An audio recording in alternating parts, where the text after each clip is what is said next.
Good morning, children. Today we will read the remaining part of our chapter 13, A River's Tale. Okay, तो अभी तक हमने water cycle के बारे में इस चैप्टर में पढ़ लिया था। अभी तक हमने पढ़ा था कि कौन कौन से तरह के जो पेड़ पौधे जो हैं और जीव जंतु जो हैं वो पानी में रहते हैं। When water moves down towards plains, people add impurities to the water of river. For example, they start factories and pour their waste in river which contains harmful chemicals. तो जैसे जैसे ये पानी जो है प्लेन्स इलाकों में, जैसे आप यहाँ पिक्चर में भी देख सकते हैं, तो ऐसे इलाकों में जब ये नदी जो है बहने लगती है तो वहाँ पे जो लोग हैं इस पानी को गंदा करना स्टार्ट कर देते हैं। तो किस तरह से करते हैं, जैसे फैक्ट्रीज वगैरह नदियों के किनारे बना देंगे तो जो वेस्ट प्रोडक्ट होगा उसको पानी में डाल देंगे, तो उस वेस्ट में क्या होता है, केमिकल, हार्मफुल केमिकल्स होते हैं जो पानी को पोल्यूट करते हैं। और लोग जो हैं नदी के किनारे नहाते हैं, अपने कपड़े धोते हैं, अपने जानवरों को नहलाते हैं, तो ये सब एक्टिविटीज़ जो हैं वो पानी को गंदा करती हैं, पोल्यूट करती हैं। ओके, नेक्स्ट यहाँ पे एक टर्म है आपके पास, soluble. The substances which dissolve in water are called soluble. Soluble मतलब जो घुल जाते हैं। ओके, ऐसे सब्सटेंसेज जो पानी में घुल जाते हैं। For example sugar, salt, lemon juice, soap. आपने देखा होगा घर में आप चीनी जो है बहुत सारी चीज़ों में आप यूज़ करते हैं, बहुत सारे भोजन बनाते हैं उनमें चीनी यूज़ करते हैं। तो क्या आपने देखा है कि आप जो भी बना रहे हैं तो उसके बाद भी चीनी आप उसमें देख सकते हैं कि चीनी के जो छोटे छोटे कण हैं वो आपको देखने को मिल जाएंगे। वो चीनी क्या हो जाती है, पूरी तरह से वो जो भी चीज़ आप बना रहे हैं उसमें पूरी तरह से घुल जाएगी। ओके, हमें सिर्फ उसका स्वाद आता है मीठा। ओके, उसी तरह नमक है, लेमन जूस है, तो ये क्या है, पानी में जो है बिल्कुल अच्छी तरह से जो है वो घुल जाते हैं, इसलिए इनको कहते हैं सोल्यूबल सब्सटेंसेस। नेक्स्ट है इनसोल्यूबल। इनसोल्यूबल जो है सोल्यूबल का बिल्कुल उल्टा है, मतलब ये पानी में नहीं घुलते हैं। The substances which do not dissolve in water are called insoluble. For example sand, stone, oil etcetera. और आप इसके लिए एक्टिविटी कर भी सकते हैं, देख सकते हैं आप। वैसे आपको पता है ये चीज़, बट आप चाहते हैं कि मैंने देखना है, तो आप पानी लें, पानी में जो है किसी भी कंटेनर में लें, कहीं भी लें, तो उसमें आप पत्थर डालें, सैंड डालें, ऑयल डालें, तो क्या होगा, ऑयल जो है उसके जो भी आप बर्तन ले रहे हैं मान लो, तो उसके ऊपरी परत पे जो है ऑयल वहीं पे रहेगा, वो उसमें डिज़ोल्व नहीं होगा। ओके, उसी तरह स्टोन हो गया, सैंड, ये भी पानी में डिज़ोल्व नहीं होंगे। In our country most of the rainfall occurs in monsoon season. हमारे देश में ज़्यादातर जो बारिश है वो मानसून सीजन, मतलब रेनी सीजन, जैसा आप आजकल जो सीज़न चला हुआ है उसमें होती है। The sowing of many crops depend on arrival of monsoon. और जो फसल हम बोते हैं वो ज़्यादातर जो है मानसून पे ही डिपेंड करती है, बारिश पे ही हम डिपेंड रहते हैं फसल के लिए। एक्सेस ऑफ रेनफॉल में लीड टू मैनी प्रॉब्लम्स। और बारिश जैसे ज़्यादा हो तो क्या है, बहुत सारी प्रॉब्लम्स हमें फेस करनी पड़ती हैं। जैसे आजकल आप देख रहे हैं रेनी सीज़न है तो बहुत सारी प्रॉब्लम्स जो क्रिएट हो रही हैं, और ज़्यादा बारिश चली रही इतने दिन से पीछे, तो क्या था, लैंडस्लाइड्स, बहुत जगह जो है लैंडस्लाइड्स हुए।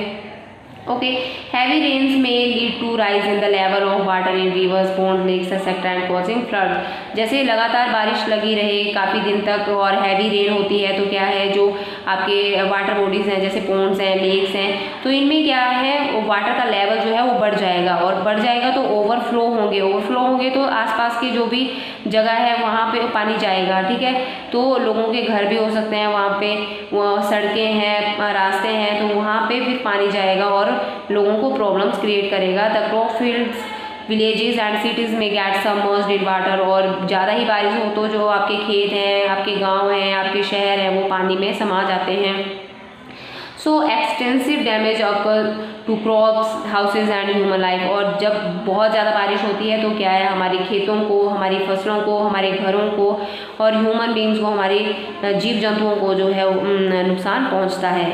During floods the bureaus get filled up with water and disturb the life of animals living in them। तो जब बाढ़ आती है तो जो, जैसे आपको पता है कि कुछ जानवर जो हैं, जीव जंतु जो हैं, वो अपने बिल में रहते हैं। ब्यूरो होता है बिल, ठीक है, ज़मीन के नीचे उन्होंने बिल बनाए होते हैं, वहाँ पे रहते हैं। जब बाढ़ आएगी या मतलब ज़्यादा बारिश होती रहती है तो इनके बिल में भी पानी घुस जाता है। ठीक है, तो पानी घुस गया वहाँ पे, तो ये जो जानवर हैं कहाँ रहेंगे, तो इनको अपने बिल से बाहर आना पड़ता है, जहाँ पे उनको सूटेबल टेम्परेचर कंडीशंस वो जीने के लिए नहीं मिलती हैं, तो मर भी सकते हैं। ठीक है। तो इस तरह से जीव जंतुओं को भी बहुत हानि होती है। During floods the animals living in the water also get carried away with the water, they get trapped on land areas and die when flood water recedes.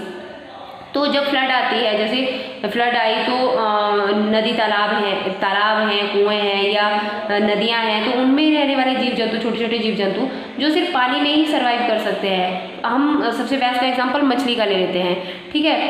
तो जब बाढ़ आएगी तो मछलियां भी जो हैं वो बाढ़ के साथ जहाँ जहाँ पानी जाएगा उसके साथ, मान लो वो खेतों में रह जाती हैं पानी के साथ, ठीक है।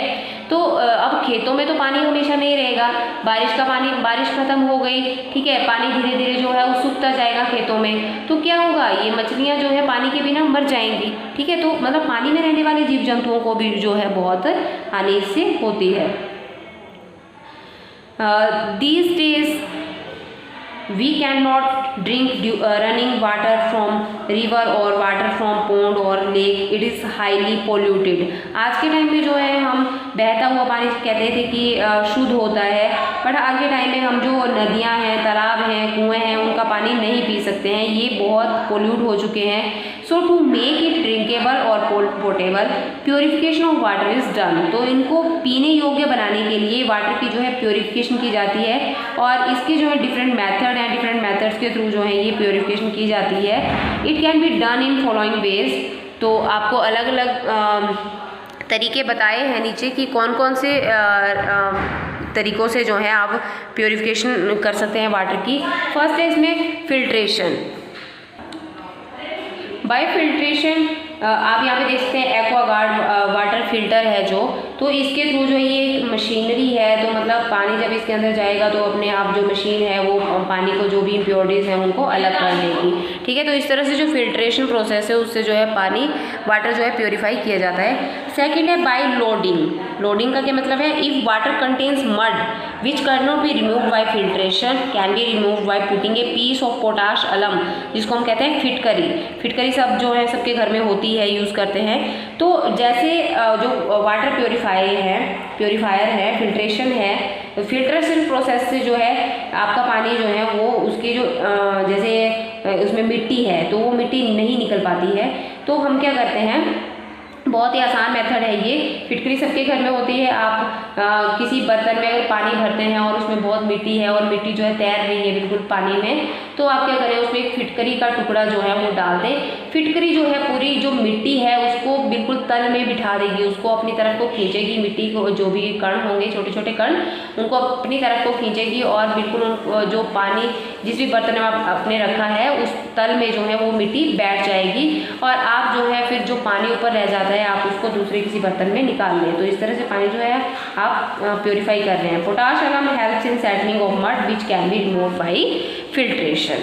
ओके, नेक्स्ट मेथड है बाय बॉइलिंग। बॉइल करके भी जो है क्या है पानी को जो है वो साफ किया जा सकता है। The micro organism present in water can be killed by boiling. Boiling वैसे देखा जाए तो सबसे बेस्ट मेथड है, ठीक है। जब हम पानी को बॉईल करते हैं तो छोटे छोटे माइक्रो होता है, मतलब जिनको हम नंगी आंखों से नहीं देख सकते हैं, तो ऐसे ऑर्गेनिज्म जिनको हम नंगी आंखों से नहीं देख सकते हैं तो ये भी मर जाते हैं। ओके, तो आपने देखा होगा कि बरसात में जो है ज़्यादातर कहा जाता है कि डॉक्टर्स भी कहते हैं जब आप बीमार भी हो जाते हैं, तो आप बीमार होते हैं तभी आप बॉयल वाटर ना पिए, आप नॉर्मली ऐसे भी बॉयल वाटर जो है यूज़ कर सकते हैं, ठीक है। तो जो छोटे छोटे माइक्रो ऑर्गेनिजम्स हैं वो भी इसमें मर जाते हैं। नेक्स्ट है nowadays Aquaguard and RO are use to purify water. तो आप सबके घर में RO, एक्वागार्ड ये सब फिल्टर वगैरह तो सभी ने रखे ही होते हैं। तो प्योरीफाई करने के लिए सबके अपने अपने वेज हैं, तो अपने अपने तरीके से हर कोई जो है वाटर प्योरीफाई करता है। Okay, what happens when rain does not come on time और it does not rain for a long time. क्या हो अगर बारिश ना हो, टाइम पे ना हो, या बहुत समय तक ना हो, जैसे हमने पीछे पढ़ा कि ज़्यादा बारिश हो जाती है तो फ्लड आ जाता है, तो उसी तरह अगर कम बारिश होगी तब भी उसका नुकसान है। तो क्या नुकसान है, the soil continuously loose water bye evaporation and it becomes dry. अगर बारिश ही नहीं होगी तो क्या है, धीरे धीरे जो मिट्टी है वो तो इवेपोरेशन प्रोसेस तो चली हुई है जो मैंने आपको पीछे बता दी है, ठीक है।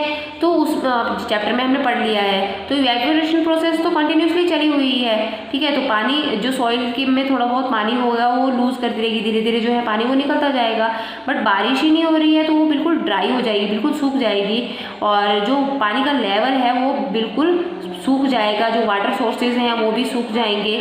और आपने गर्मियों में देखा भी है कि गर्मियों में बारिश बहुत कम होती है, तो उस दौरान क्या है, जो वाटर बॉडीज़ होती हैं, कुएं तालाब जो भी हैं, तो उनमें जो है पानी का जो लेवल है वो कम हो जाता है।